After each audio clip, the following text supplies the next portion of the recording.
Olá pessoal, aqui é o professor Rovian. Hoje eu estou aqui conversando com o Alfredo Freitas, que é diretor de Educação e Tecnologia da Ambra University. O que motivou essa conversa? Então, a intenção é tentar ajudar as instituições e os outros professores a fazerem essa transição, que a gente sabe que vai acontecer, da aula presencial para a aula online, né? Então a gente sabe que muitas instituições estão parando e a ideia é fazer o quê? Tentar dar algumas dicas que esses profissionais possam se valer dessas dicas com o professor Alfredo para tentar continuar a rotina de aula junto com os alunos. A gente sabe que não é fácil, por isso a gente quer ter algumas dicas bastante práticas, né? O que eu faço agora para amanhã eu já continuar dando a minha aula. Certo, Alfredo? Certo, Rovian. Um prazer estar aqui contigo conversando sobre esse tema. Vamos lá. Beleza. Então, Alfredo, acho que pode falar um pouquinho da tua experiência em educação EAD, como é que começou essa tua jornada, né, e por que tu é o especialista para falar sobre isso? Como vocês dizem no Rio Grande do Sul, né, se for começar do começo, vai ser em 2001, 2002, quando na Universidade de Brasília tinha um professor que tinha um projeto de educação à distância para engenharia, colocar laboratórios remotos. Na verdade, não era ensino à distância como a gente fala hoje, era colocar experimentação remoto. E ali naquele momento, lá em 2002, eu comecei um trabalho no laboratório de ensino de automação remoto na UNB. Depois entrei no ensino superior, trabalhei com tecnologias para a instituição de ensino superior e, posteriormente, até aí já perto da década anterior, final de 2007, 2008, 2009, fui entrando até chegar na Ambra. Então, já tem mais de 10 anos que eu estou na Ambra e cuido aqui da parte educacional. E como a Ambra é uma instituição de ensino via internet, acaba que a parte de tecnologia para ensino também fica comigo. A Ambra tem hoje cursos de graduação, mestrado e pós-graduação em marketing digital, vendas, administração, direito, compliance, solução de conflitos, gestão e áreas relatas. Legal. E como é que tu percebe, assim, porque com essa história do coronavírus, muitas instituições estão parando, né, completamente, e outras vão tentar fazer uma transição do presencial, né, que muitas instituições têm só o presencial, e vão migrar para um online para continuar atendendo esses alunos. O que tu percebe, assim, que são os principais desafios dessas instituições de ensino, em especial o ensino superior, que é onde está o teu know-how, né, mas qual é o desafio delas em fazer essa transição do presencial para o online? Bem, o desafio, na verdade, é porque é uma transição, vamos dizer assim, abrupta, né? Então nós estamos num momento de incerteza, onde você tem um fator externo que te impede a continuidade do ensino presencial regular, que a gente está falando aqui. Hoje, diz-se aí que vai ficar interrompido por 15 dias, 2 semanas, mas na verdade ninguém sabe, então nós temos uma grande incógnita. O grande desafio, eu acho que o principal deles começa em tranquilizar a comunidade, criar um plano de comunicação, uma estrutura e compreender exatamente o que você vai fazer. Então você tem que saber o que nós vamos fazer, planejar o que vai ser feito e tranquilizar comunicando a sua comunidade. Aí eu estou falando de professores, de estudantes e de todos os stakeholders envolvidos na instituição de ensino. Então, o primeiro desafio é compreender que há um momento de incerteza, não sabemos se vão ficar 15 dias sem aula. Eu estava olhando um relatório do Coursera que eles falam que 400 milhões de pessoas estão sendo afetadas fora da sala de aula nos últimos dias, né? No mundo inteiro? No mundo inteiro. Então nós estamos falando de 400 milhões de pessoas no mundo inteiro. Eu procurei direito qual era o número de ensino superior, acabou que não encontrei o dado específico do ensino superior, mas nós estamos falando de muitas pessoas que estão tendo hoje nos Estados Unidos, no Brasil, no Canadá e na Europa e vários outros cantos do mundo, interrupção das suas atividades regulares. E falando então dessas que vão fazer essa transição, obviamente tem esse desafio, né? E eu acho que um desses desafios são as pessoas sem treinamento, né? Então, imaginando um professor que nunca deu aula EAD ou não teve uma capacitação para dar aula EAD, de uma semana para outra talvez tenha que tá dando essa aula, assim. Qual é o perigo dessa transição dessas pessoas que não têm essa capacitação estarem indo para um ambiente online, virtual? Na verdade, o grande desafio, o perigo tá na sua própria pergunta, né? Quer dizer, a falta de treinamento, a falta de know-how, e nós costumamos superestimar e simplificar demais aquilo que a gente não conhece. Então isso é natural do ser humano, não é característica de professor, não é característica da... É tudo aquilo que a gente não conhece, os sociólogos têm um termo para isso. Normalmente a gente simplifica demais o desconhecido e a gente acaba com essa simplificação exagerada cometendo erros básicos. Então o que eu penso que deve ser feito é criar uma estratégia, pensar no que é possível. Cada instituição deve conhecer ali os seus professores, então monta-se um grupo ali talvez de especialistas em tecnologia, gente de educação e alguém que conhece o perfil dos professores para ver o que nós conseguimos fazer com os recursos que nós temos. Tantos recursos aí eu estou falando de gente capacitada, consultoria que eu posso contratar, recursos tecnológicos e principalmente os professores. E, óbvio, a tua comunidade de alunos também, que vai ser diretamente impactada por esse processo de mudança, né? O treinamento disso vai ser algo, vamos dizer assim, como é que eu diria, na nossa vida como pessoa tem alguns momentos que a gente é forçado a ter uma mudança de hábito radical, sabe? Então, é possível mudar o meu hábito alimentar devagarinho, ou alguns eventos externos podem fazer com que eu tenha que mudar da noite para o dia. Então, hoje eu acho que, em função desse Black Swan do coronavírus, que impacta todo o sistema educacional, nós estamos em um desses momentos onde nós temos que fazer a mudança agora, vai ser que ter uma mudança radical, e tem que pensar exatamente como fazê-la com os recursos que a gente tem de forma simples que gere o menor dano do ponto de vista de aprendizado para os estudantes, que são quem realmente, no fim do dia, é o objetivo de ter a boa formação de um ensino superior. Obviamente todo esse planejamento é importante, mas até em função da urgência, muita coisa vai cair no colo do professor, que é o que está lá na linha de frente, né, fazendo essa intermediação entre a instituição e o aluno. Como é que esse professor pode planejar, talvez em 2 ou 3 dias, essa mudança? Como é que eu planejo uma aula EAD? Eu dava ela presencial e agora tenho que dar à distância. Quais são os pontos assim, que tu citaria que são, esses aqui são críticos, pensa nesses, que isso já vai tirar, digamos, o 20-80 que tu comenta, né? Então, se eu fizer 20%, botar esforço nesses itens, eu resolvo 80% dos meus problemas. O que seria esses 20%? Tá, então vamos lá. Primeira coisa que a gente tem que pensar em ensino superior é assim, tudo é meio, a tecnologia ela é meio, a sala de aula física ela é um meio. Tudo isso é meio, você tem que entender qual é o objetivo. A minha disciplina ela tem um objetivo. Normalmente o pessoal tem um objetivo geral, objetivos específicos. Então, o processo de ensino-aprendizado, ele visa conduzir os estudantes para alcançar aqueles objetivos que o professor estabeleceu no seu plano de ensino. Então, pronto. Então, isso é o que nós temos que ter todos em mente. Já o 80-20 dessa transição do mundo presencial, da sala de aula, para o ensino via internet, o que eu recomendaria de, vamos dizer assim, a menor dor e o maior resultado, né, que seria esse 80-20 geral, pensando de novo, nós estamos falando de ensino presencial, o professor já tem um número de alunos definido, aquele número de alunos iria se encontrar com aquele professor num determinado dia da semana, num determinado horário, num determinado local, certo? Isso já estava previamente acordado entre professor, instituição de ensino e grupo de alunos. Então, o que eu acho que o 80-20 dessa situação, diante das incertezas que nós temos, é fazer um ensino online síncrono no horário de aula que estava agendado. Então, encontrar uma das soluções tecnológicas que nós temos para aula via internet, colocar o professor com esses alunos, capacitar esse professor e, de preferência, colocar alguém para dar um feedback do que acontece com esse professor nos primeiros momentos. Então, ou seja, uma das grandes vantagens do ensino via internet é essa. Eu posso, por exemplo, gravar a aula do Rovian, a primeira aula, posso colocar alguém para assistir essa aula, sem eu ter ali a presença do coordenador olhando lá a aula do Rovian presencial. Imagina, o coordenador, por mais que ele sente com uma postura adequada na sala de aula, ele vai gerar um desconforto no professor, certo? Agora, se você tem alguém que consegue assistir o primeiro encontro do professor Rovian, que era o professor que só deu aula no presencial, na disciplina dele, essa pessoa pode assistir esse primeiro encontro, passar um feedback para o Rovian, a gente consegue, eu acho, que ter uma boa qualidade com, vamos dizer assim, o menor esforço, então seria aquele 20% de esforço que gera ali realmente 80% de resultado, e os alunos já estavam preparados para estar num determinado local, naquele dia da semana, naquele horário. A única coisa é que ao invés dele se deslocar até a instituição, ele vai fazer isso do computador, do celular dele, de onde ele tiver com acesso à internet.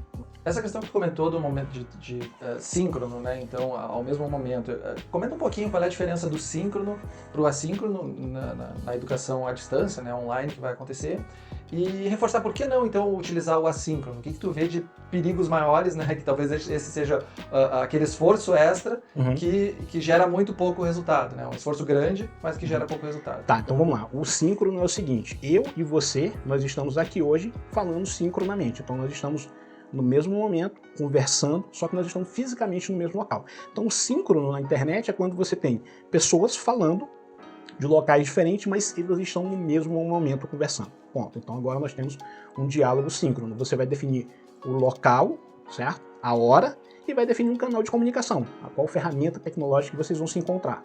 Então isso é o síncrono, como se fosse uma ligação de telefone, só que você vai fazer ela por computador, com vídeo, com slide, com imagem, com absolutamente tudo. O assíncrono, você tem uma série de ferramentas onde eu repasso material ou conteúdo ou aula gravada para os meus estudantes e eu faço aquilo no meu tempo. Então eu gravo a minha aula no meu tempo, eu preparo a minha aula escrita, se ela é uma lição escrita, no meu tempo, eu recomendo leituras no meu tempo e o meu estudante entra num outro momento, no tempo e horário dele, para ter acesso a esse material assíncrono. E nós podemos nos comunicar ali assincronamente por diversas também ferramentas tecnológicas, tá? E por que tu não recomenda assíncrono nesse momento? Boa, na verdade o assíncrono ele é muito mais fácil do professor se perder quando não há uma metodologia.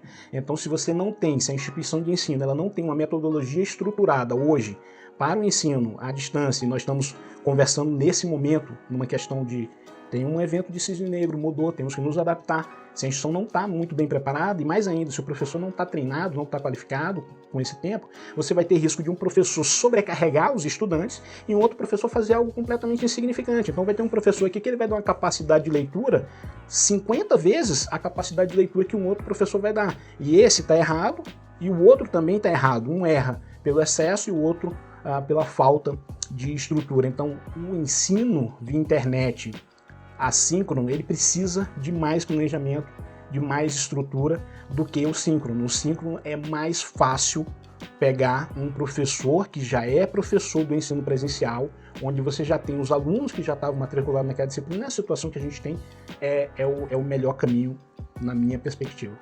Olhando nesse sentido do síncrono, então, né? Tem muitos professores em muitos cursos que gostam de trabalhar dinâmicas, de fazer atividades com os alunos, tanto em turmas pequenas quanto grandes, então divide em grupos esses alunos, dá atividade para cada um desses grupos, vai acompanhando esses grupos, aí no final cada grupo apresenta e se faz um fechamento muitas vezes daquele dia de aula, né? Como é que tu enxerga a possibilidade de fazer isso também online? Tá, vamos lá, então traduz um pouco. Você tem uma turma de 20 alunos, como é que você faria isso numa sala de aula presencial? Então, eu divido de 20 alunos. Grupos de 5 alunos, Okay. né? Dou a determinada atividade para eles debatem nesse grupo, chegam às suas conclusões, a gente pode dar algumas Eles perguntas. debatem em grupo ali numa mesa, por exemplo, junta um separa eles, grupinho, isso, reorganiza a sala de aula, Exato. então bota as cadeirinhas e reorganiza e se discute ali ao redor de alguma forma, é isso? Isso, e aí depois cada grupo apresenta para o todo as suas conclusões e aí o professor pode fazer um fechamento em cima disso. Maravilha. Nós temos várias soluções tecnológicas, como por exemplo o Adobe Connect, o Zoom, que eles têm estrutura que chama Breakout Rooms, onde você consegue separar. Então eu tenho ali uma turma de X alunos, eu consigo criar várias subturmas, ele já coloca tanto aleatoriamente, ou você, professor, pode dizer, essas pessoas vão estar num grupo, essas outras pessoas vão estar num grupo, então você separa esse mesmo grupo, essas pessoas vão entrar numa área onde eles só vão ver os membros do grupo, eles vão ter acesso ali a algum painel de anotação, vão poder criar um slide, vão poder conversar entre eles, e eles não estarão escutando o que os outros grupos estão falando, eles estão se vendo, estão escutando eles entre si, e estão fazendo anotações entre si. E o professor tem a habilidade de ficar mudando de grupo em grupo. E depois de que acabar essa dinâmica, você encerra esse momento de subgrupo e traz todo mundo para a sala principal, normalmente. Agora tu comentou essa questão de ferramentas, e no começo também, né? Ferramentas que o professor vai usar para interagir com os seus alunos. Tu teria uma lista, né, de recomendações de ferramentas que os professores podem estar utilizando? A gente sabe que já tem algumas divulgações, por exemplo, o Google liberou o Hangout para até não sei quantas pessoas para fazer isso, mas assim que tu recomendaria, que são ferramentas hoje que a Ambra usa e que esses professores poderiam estar utilizando como recursos. Vamos lá, uma das ferramentas que eu uso há mais de 10 anos é o Adobe Connect. Acho que tem 10 anos que a gente comprou ela, foi no começo de 2010, nós compramos o Adobe Connect, mudou muito, claro, a versão de hoje para a versão de 10 anos atrás, é uma versão muito boa. Tem o WebEx, foi também uma das primeiras ferramentas. Então hoje nós temos uma ferramenta muito boa que é o Zoom, que está atuando muito e está crescendo muitas ações até por conta desse Black Swan. Quem investiu na Zoom tá financeiramente teve ganho nas suas ações, porque tem uma demanda grande. Você tem o Google Meet, que você colocou, né, o Google Hangout Meet, eles liberaram agora a possibilidade de gravação, então existe a versão gratuita do Google Meet, onde você pode fazer uma reunião com até 25 pessoas. Agora eles liberaram uma reunião com, acho que são 100 ou 200 pessoas, e depois você pode transmitir isso para outras pessoas e pode gravar na nuvem. Então você tem o WebEx, Adobe Connect Pro, você tem Zoom, você tem Google Meet, Blackboard tem uma solução, tem o Big Blue Button, você tem Várias outras soluções aí que o pessoal usa e que são soluções muito boas, que já estão no mercado, e algumas há mais de 10 anos, como o Adobe Connect e o WebEx. Outras soluções são mais novas, mas estão funcionando muito bem. Tu comentou agora essas ferramentas, né, e também essa questão do professor estar fazendo as dinâmicas dentro da sala de aula, que dá para, né, praticamente fazer como se estivesse presencial também. Mas muitos professores trabalham em laboratório, né? Então a gente tem um laboratório de química, a gente tem um laboratório de eletrotécnica, a gente tem um laboratório de física, onde estão os alunos fazendo experimentos. Com certeza, imagino que não dá para replicar esse laboratório na casa de cada um, mas o que os professores podem fazer para não parar, talvez, completamente as aulas e manterem os alunos num ritmo que eles continuem, de alguma forma, aprendendo sobre aqueles experimentos ou sobre a própria disciplina? Antes de entrar na tua resposta, eu vou contar uma história. Eu comentei contigo já outras vezes que eu comecei a trabalhar no ensino à distância, vamos falar assim, com um desafio de um laboratório que tinha na Universidade de Brasília. Então o professor tinha uma ideia lá em um dos laboratórios que ele queria criar o Laboratório de Ensino de Automação Remota da UNB, chamava de LEARN. E o princípio desse laboratório é que nós pudéssemos criar experimentos de engenharia de controle, no qual os alunos, os estudantes de graduação em engenharia, realizassem esse experimento de laboratório de casa e esse experimento acontecesse de verdade no laboratório, ele conseguisse capturar os dados via internet e produzisse o relatório para entregar para o professor. Porque aquele tipo de laboratório, como é que funciona, né, para quem não é da área? Você vai numa planta, uma planta é uma série de equipamentos onde você realiza algo, liga uma bomba, a bomba joga água de um lado para o outro, você coloca um controlador, você programa aquele controlador para que aquele sistema seja controlado e atenda aos seus objetivos, você tira uma série de medidas, de sensores, depois você pega todos aqueles dados, produz uma série de gráficos e faz um relatório e entrega para o professor. Bom, então a gente queria fazer experimentos mais modernos e o professor construiu uma planta com outros alunos de graduação e mestrado, e essa planta era única. Então você tem uma planta e tem, do outro lado, 60 estudantes de graduação para fazer laboratório. Então como é que você faz se a pessoa precisa ficar 15, 20 minutos ali fazendo o experimento dele? Então a ideia, o desafio era colocar essa planta na internet. Então nós colocávamos um sistema de captura de dados, mandava isso para um computador, esse computador mandava para a internet e tinha uma câmera também filmando o que acontecia ali no laboratório. O estudante da casa dele, 24 horas por dia, 7 dias por semana, poderia fazer esse experimento, né? Existem várias soluções. É claro que essa solução é uma solução totalmente customizada, você tem que ter uma planta adequada, tem que ter um equipamento. Isso eu estou falando de algo que já em 2002, isso, né? Começou antes de mim, começou com outras pessoas. Então nós estamos falando de algo que tem 20 anos e isso era possível. A Universidade de Siena, na Itália, também fazia isso. Nós publicamos alguns artigos na UNB desse experimento, mas é algo, vamos dizer assim, que vai demorar mais para ser feito. Ok, em muitas áreas do conhecimento, na área de administração, de finanças, especificamente dentro da administração, e outras áreas de gestão estratégica, por exemplo, existem experimentos, simulações, softwares computacionais que criam uma série de contextos de laboratório. Existem hoje também muitas empresas que fazem soluções de gamificação, onde elas colocam também questões experimentais na internet. Então existem várias questões de simulação e de emulação de experimentos que você pode fazer ali com o computador, então fazendo download de software ou via internet. Então essas soluções elas podem contribuir. Obviamente nós não vamos resolver aqui todos os problemas. Então, de novo, qual o contexto que nós estamos? O contexto atual, onde nós temos o Black Swan que impede as pessoas de estarem na sala de aula e nós não queremos fazer uma parada total.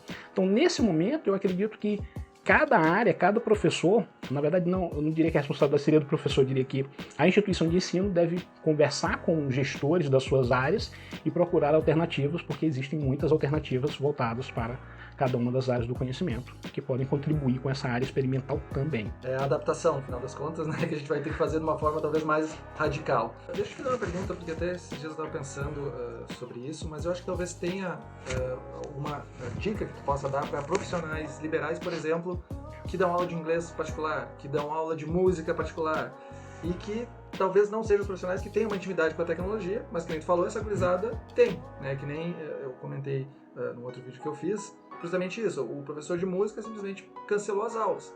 Mas com certeza para o meu filho ter 1 hora de aula online de teclado não seria desafio nenhum. Me parece que o desafio está do outro lado no professor.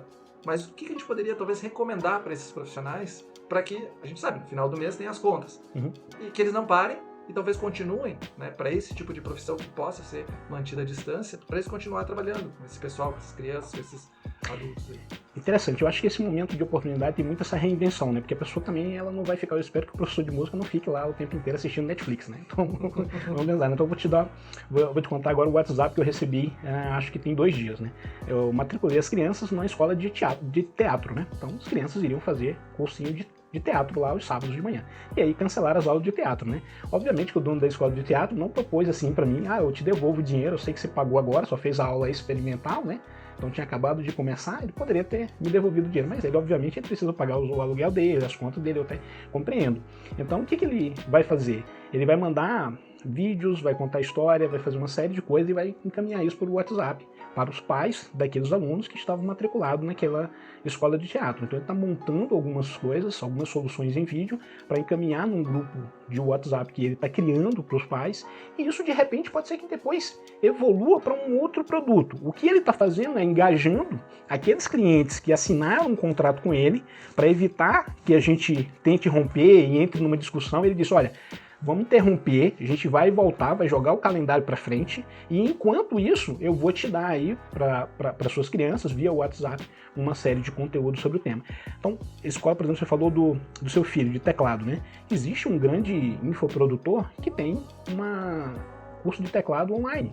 Então ele faz um curso de teclado assíncrono, né, em vídeos, então tem as videoaulas gravadas, ele tem do básico ao avançado de teclado, e ele coloca lá as aulas de teclado, e as pessoas podem fazer. Então, de repente, o teu professor poderia gravar aulas expositivas teóricas do teclado, coloca para a pessoa fazer e faz ali uma meia hora ao vivo, síncrona, para ele escutar o que a criança está tocando, ver como é que a criança está. É claro que aí teria um trabalho do pai, de mostrar, enfim, a gente teria um outro tipo de trabalho de desafio para colocar isso. Mas, de repente, talvez no caso de música, a pessoa possa só ouvir a criança tocando, e a própria criança poderia, com um tablet dela ou com um celular, encaminhar um áudio para o professor e ele dar um feedback ali de algum erro de música. Não sei qual é o caminho, eu acho que cada profissional tem que respirar, pensar e conversar com outras pessoas. Eu acho que é muito bom nesse processo de tentar se adaptar, é ouvir outras pessoas. Então converse com outras pessoas que têm outros desafios e de repente isso vai te dar algum insight para você encontrar uma adaptação, e busque na internet. Esse exemplo do teclado, existe infoprodutores que vendem. Infoprodutores produzem de tudo, e de repente o teu professor de teclado pode virar um infoprodutor, pode ser uma oportunidade para ele agora. Ele não virou infoprodutor porque ele não teve tempo, né? Agora ele está forçando-se, ele está tendo tempo forçado, talvez seja o momento dele produzir algo. E agregar até para a aula presencial dele, né? Fazer uma sala de aula invertida, de repente, ao invés da criança ir para a aula de teclado e fazer toda a exposição teórica, ele poderia agora criar um curso, já te entrega esse curso e você vai para a aula de teclado só para praticar e faz uma sala de aula invertida. Dentro dessa crise, né, que é o cisne negro que você está falando, que a gente está passando, obviamente tem que tomar cuidado, né? A gente tem que se precaver das coisas, mas existem oportunidades que estão surgindo. Mas talvez o desespero, né, ou talvez essa preocupação exagerada faz as pessoas não pensarem, não pararem e pensar um pouco, tipo, ok, nós estamos passando por essa crise, nós temos que tomar cuidado, mas se eu agir de forma criativa e inovadora, talvez eu encontre uma solução para o problema que está ocorrendo, e isso vai gerar um potencial de negócio, um potencial de um novo negócio, uma oportunidade de ganhar dinheiro ou continuar ganhando dinheiro, né? Então acho que a gente tem que balancear muitas vezes essa questão do pânico, né? E saber, peraí, né? Vamos tentar raciocinar um pouco melhor em cima disso para ver como a gente sai dessa situação. E aí nesse ponto eu acho que a gente pode até encerrar falando um pouco sobre essa questão de oportunidades em termos de qualidade da educação online e presencial, que eu sei que tu é especialista também, né? Que existe um conceito, um preconceito das pessoas, né? Que um ou outro pode ser melhor de alguma forma, né? Eu acredito que talvez já tenha conhecido alunos que disseram, pô, online é a melhor coisa que tem, presencial é a melhor coisa que tem. Ou o inverso, né? Presencial é muito ruim, vou lá perder meu tempo. Ou online é muito ruim, né? O professor nunca tá lá, eu não converso com ninguém. Né? Como é que tu percebe isso? Que há um cuidado também agora nessa transição, que as instituições e professores e até esses profissionais que vão se aproveitar dessas oportunidades têm que tomar. Você sabe qual é o preconceito que eu tenho no ensino online? Qual? Quando eu vou contratar um professor, eu prefiro que ele nunca tenha tido contato com a educação à distância. Por quê? porque ele já vem carregado de uma série de adaptações, de características, ou seja, ele vem é daquele jeito que é o ensino à distância. E normalmente o ensino à distância que a gente pratica na Ambra, que usa o CAP Method, ele é muito diferente desse ensino à distância que as pessoas estão acostumadas. Eu vou de novo contar uma história que aconteceu em 2010. Eu fui no aniversário de um amigo meu em Brasília, e aí eu tava chegando lá, e na hora que eu entrei na festa, um outro colega chegou e falou assim: Alfredo, sabe o Paulão? Eu falei, sei. O Paulão tá fazendo um curso à distância. Eu falei, caramba, o Paulão tá estudando, fazendo pós-graduação à distância. Eu falei, eu cheguei lá, falei pro Paulão, ei Paulão, tá fazendo curso à distância? O Paulão respondeu pra mim assim, Alfredo, bota distância nisso, Alfredo. O curso tá lá no fim do mundo e eu estou aqui. Porque o que o Paulão queria? Ele queria um certificado, que esse certificado de pós-licença iria acarretar em 7,5% de aumento para ele. Então, ele queria o certificado de forma mais barata, com o menor tempo possível dele, e ele chamou esse curso de bota distância nisso. E existem muitos cursos que são cursos bota distância nisso. Isso não é científico, não é pedagógico, é uma brincadeira que eu faço, que meu amigo Paulão criou, né? Então, o que é um curso bota distância nisso? É um curso que a instituição de ensino criou para ser um curso barato. Esse é o objetivo dele. Então, a instituição de ensino, ela não tem como prioridade que as pessoas saiam daquele curso capazes de alcançar essas e essas e essas capacidades, essas e essas competências profissionais. Não, é reduzir o mínimo o curso. Eu estava curiosamente olhando repórter financeiro, informativo financeiro de Bolsa de Valores de algumas empresas do Brasil que trabalham com EAD. E eu não sabia que eles gastavam tão pouco com o professor. Eu sabia que era pouco, mas eu não sabia que era tão pouco. Então, tem uma das instituições que isso é capital aberto, tá lá um informativo financeiro para qualquer pessoa olhar. E ele coloca lá o número de alunos que ele tem em EAD e o total que ele gasta com professores, com gente, com tutoria, com suporte e com consultoria educacional. Eu não faço a menor ideia de quanto é consultoria educacional. Mas o total por aluno é R$17 mês. Então significa que essa instituição aqui, que eu chamo de bota distância nisso, que foi o meu amigo Paulão deu, ela gasta R$17 mês por aluno de educacional. E aí nesse educacional eu tenho o conteúdo produzido, o consultor que estruturou tudo, todas as consultorias externas que esses caras contratam, a tutoria, todo mundo que tira dúvida, todo o material, toda a parte pedagógica está em R$17 mês. Significa que, sei lá, vamos pensar quanto é que ele paga para um professor, vamos pensar que é R$34 a hora. Significa que o estudante tem menos de meia hora do professor por mês. Então isso não tem como ser um curso bom. Ponto final. Por quê? Porque é um curso de conteúdo. E aí eu precisaria entrar numa discussão um pouco mais ampla, mas algumas metodologias como Deep of Knowledge Web e outras frameworks, elas vão dizer e vão garantir que se você tem somente esse conteúdo de um lado, você não consegue fazer com que a pessoa adquira um conhecimento adequado para o nível de ensino superior. Tá? Então, nos Estados Unidos, o pessoal até classificaria esse tipo de curso, onde você tem somente o conteúdo, e se o aluno quiser, ele levanta a mão e tira uma dúvida, o pessoal até chama lá de educação por correspondência, né? Em algumas classificações aí já científicas. Então, eu chamo de bota distância nisso, alguns termos científicos chamam de correspondence education. Eles separam isso do distance education, onde você tem um contato entre o professor e o aluno. Então, por exemplo, no ensino que eu chamo de independentemente de distância, que é o outro lado. Então tem de um lado bota distância nisso, o objetivo dele é ser barato. O independentemente de distância, o objetivo dele é formar bem profissionais. Nesse aqui eu tenho que ter a relação professor-aluno, porque eu tenho que definir quais são os meus objetivos de aprendizagem, eu tenho que definir quais competências profissionais aquela pessoa, aquele egresso deve conquistar, eu tenho que definir ali até às vezes atitudes que esse cara vai ter que ter, uma série de habilidades e muito conhecimento e um nível desse conhecimento. E aí eu vou ter um professor que vai ajudar cada pessoa individualmente. E aí na internet você consegue fazer isso de forma muito interessante, porque eu posso colocar o professor em vários horários atendendo alunos individualmente. Então, por exemplo, na instituição que eu trabalho, em várias disciplinas, o aluno tem uma lista de horários onde ele escolhe qual horário ele vai fazer, dependendo da disciplina, um encontro só ele e o professor. Quando ele tem orientação de projeto, de TCC, também tem vários encontros só ele e o professor. E ele faz isso na internet, ele não precisa pegar na mão do professor. Então a gente praticava lá o distanciamento social que está sendo recomendado agora, né, de forma educacional. E isso por quê? Porque o nosso objetivo não é gastar o mínimo possível. O nosso objetivo é garantir o máximo de aprendizado, independentemente de onde a pessoa mora. Tá? Então eu estou resolvendo um problema que é mais ou menos assim, eu sou do interior do Maranhão. Então, como é que eu consigo bem formar alguém em administração ou em direito ou em contabilidade no interior do Maranhão? Eu não consigo levar bons professores para lá. Não tem bons professores.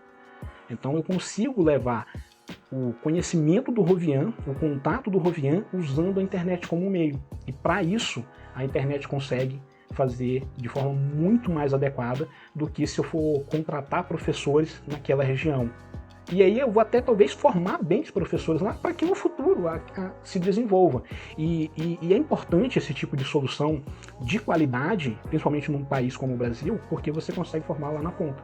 Legal. Eu acho que isso resume bem a nossa conversa, né? Que obviamente existe uma crise e a gente precisa resolver problemas imediatos agora, e acho que essa virtualização síncrona da sala de aula é uma solução imediata. Mas aquelas instituições, aquelas escolas que querem ter realmente uma educação à distância de qualidade, têm que investir mais tempo, né? E também acho que para os dois lados, né? Do próprio aluno que vai estar do outro lado, não achar que a educação à distância é ruim por causa dessa crise que está ocorrendo e que talvez as instituições não consigam entregar no melhor nível de qualidade a sua educação, né? Mas estão fazendo alguma tentativa, né? Mas é importante saber que aquelas que querem ir mais longe têm que continuar investindo e desenvolvendo um método e trabalhando isso. Uma pergunta que eu sempre faço, né, para todo mundo, quando o pessoal fala sobre EAD presencial: toda instituição presencial é boa ou ruim? Tem as ruins também. Tem as ruins, tem a boa, não é? Toda ela é igual, tanto faz. Exato. Tanto faz você estudar economia no INSPER ou economia numa outra instituição. Não, o curso de economia do INSPER é excelente. O curso de economia da instituição que cobra R$300 em São Paulo presencial não é a mesma coisa, entende?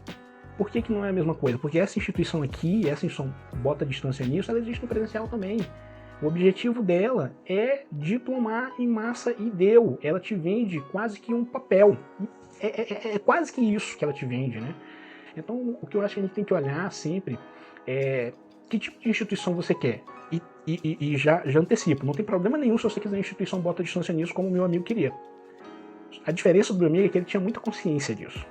E ele não tinha problema nenhum em ouvir ninguém falar nada com isso.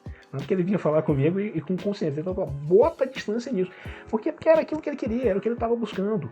Agora, o que não dá pra gente achar é que você vai estudar nessa instituição aqui, fraquíssima, de EAD de menor preço, e você vai aprender tanto quanto se você for estudar numa outra instituição, onde você vai ter reunião com o professor, em grupo de 10, 15 pessoas ao vivo, constantemente, onde você vai ter o professor te dando feedback, onde você tem uma estrutura de método de ensino, como por exemplo o nosso Cape Método da Ambra. Nós publicamos, o nosso Cape Método está disponível aí na internet, claro que ele é uma marca registrada, né, da Ambra, mas se alguma instituição quiser usar o Cape Método, eu estou super à disposição para colaborar e orientar. Qual dica tu teria para quem tem que dar aula, né, tem que trabalhar de alguma forma home office, o que fazer quando tem criança em casa, como solucionar e fazer esse malabarismo para continuar trabalhando e ainda lidar com as crianças que estão em casa?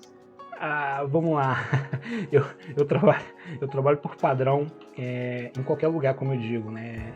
Não é nem home office, é anywhere office, né? Então, onde eu tô trabalhando, tô na casa da minha avó até hoje não entendeu por que eu vou visitá-la, e eu fico lá no computador, né? Enfim, mas faz parte da vida, eu tenho que estar sempre trabalhando. E normalmente, quando eu estou nesses momentos, né, na casa da minha avó ou mesmo na minha casa, eu estou com as crianças, né? O que eu criei na minha casa foi uma governança com as minhas crianças. Então, as crianças, elas desde cedo, elas entenderam que o papai trabalha, né? E trabalhar é legal. Então tem um vídeo da minha criança dizendo que está trabalhando, digitando no iPad e ela está trabalhando. Que legal, filha, trabalha aí, né? E o que eu combinei com elas, aí foi aos 3 anos de idade que deu certo, é se o papai tá com porta fechada, ninguém entra, a não ser que seja uma emergência. Mas é emergência, tá pegando fogo a casa, né? Enfim. Então isso funciona com elas quando eu estou de portas fechadas, só que eu não fecho a porta a todo momento. Então, porque não pode também você ficar o dia inteiro de porta fechada. E se eu estiver sozinho, né, que é agora a situação, né, ou seja, você está cuidando da criança, aí também não dá para você fechar a porta e deixar uma criança de 4 anos sozinha, né? Então, o que eu percebo é que coloca a criança para fazer alguma coisa do seu lado, desenhar, pintar, alguma atividade que a criança goste e ela consiga fazer, ou brincar. Se tiver um irmão é melhor, né? Coloca os dois para brincar, ou coloca para assistir TV. Assistir TV tem um problema que vai demorar muito, né? Mas se a criança tiver querendo te interromper no meio da aula, vamos falando, eu tô dando uma aula ao vivo aqui, né? E a criança quiser te interromper, deixa ela entrar aqui na aula e dar um tchauzinho pro pessoal. É o remédio que eu acho mais eficiente nessas horas. Normalmente a criança fica mais calma, fica mais tranquila, compreende mais o que está acontecendo. Então você fala para a criança: papai, tá dando aula aqui para fulano. Então, por exemplo, a minha esposa estava falando com o André, né? E aí as crianças falam: mamãe, você vai falar com o André hoje de novo, né? Porque elas entraram lá no meio da fala com o André e deram um tchauzinho lá pro orientando da minha esposa, né? Então eu acho que é uma forma do momento, né? Coloca a criança para dar um tchauzinho, explica para ela, e eu acho que os alunos não vão ficar chateados. Agora, pergunto para tua instituição, se a tua instituição proibir isso, eu acho que não vai proibir, mas é uma boa. Como é que você faz aí, Rovinha? Eu tenho os meus horários também e tento ter esse acordo, né? Só que o meu tem 8 anos, eu sei que é um pouquinho mais fácil de lidar com essas questões com uma criança de 8 anos do que talvez crianças mais novas que demandem mais atenção, né? Mas é uma questão de jogo de cintura que eu tive que me adaptar, né? Então já faz 5 anos aí que eu me adaptei a dar aula à distância, trabalhar home office também. Já fazem 7 anos que eu fiz o mestrado e sempre em casa, né? Praticamente. Então eu me adaptei a essa situação.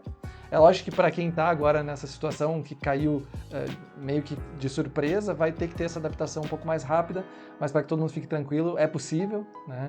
É só a gente conseguir coordenar e saber acontecer. Mas é parte do aprendizado também e de se reinventar como profissional, né? Maravilha. Eu vou dar uma dica de home office e depois você dá outras, né? Uma dica que eu vou dar para os professores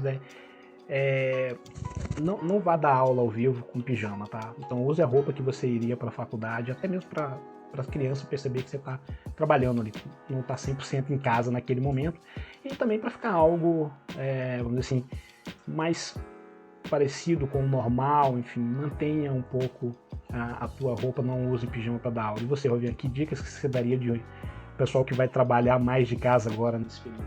Uma coisa que me incomoda muito é a qualidade do áudio, né? Então, ter um fone de ouvido, um microfone, não precisa ser um negócio super caro, super avançado, né? Esses próprios fones de celular já servem, né? O que eu recomendaria evitar é usar o próprio dispositivo, por exemplo, do notebook, né? Que tem o microfone do notebook e tem os alto-falantes do notebook. Isso estraga muito a qualidade do áudio, aquilo às vezes reverbera, né? Então é um problema. Então ter minimamente algum tipo de equipamento de captura de som e para te ouvir também, um microfone bastante simples, isso já ajuda bastante na qualidade, porque no final das contas tu vai estar lá falando 1 hora, 2 horas, 3 horas e tu não quer que eles simplesmente não consigam te ouvir, não consigam te entender o que tu está tentando falar. Então eu acho que esse é um aspecto importante quando a gente fala em home office e educação à distância principalmente. Maravilha. Legal, Alfredo. Para quem tiver mais dúvidas e quiser entrar em contato contigo, o que pode fazer? Bem, posso deixar meu e-mail. Meu e-mail é alfredo@ambra.education. Legal. Muito obrigado, Alfredo, pela tua disponibilidade, por ter esclarecido essas diversas dúvidas. Então, quem quiser falar com ele, pode falar pelo e-mail, né? Pode colocar comentários no vídeo também, que dentro do possível serão respondidos. E a gente fica aí, eu também coloco meu contato ali embaixo, quem quiser entrar em contato, tirar alguma dúvida, né? O Alfredo é o especialista, né? Mas no que a gente puder ajudar nesse momento de crise, acho que está todo mundo à disposição. É isso? É isso, Rovinha. Então, obrigado. Eu que agradeço. Um grande abraço a todos e até o próximo vídeo.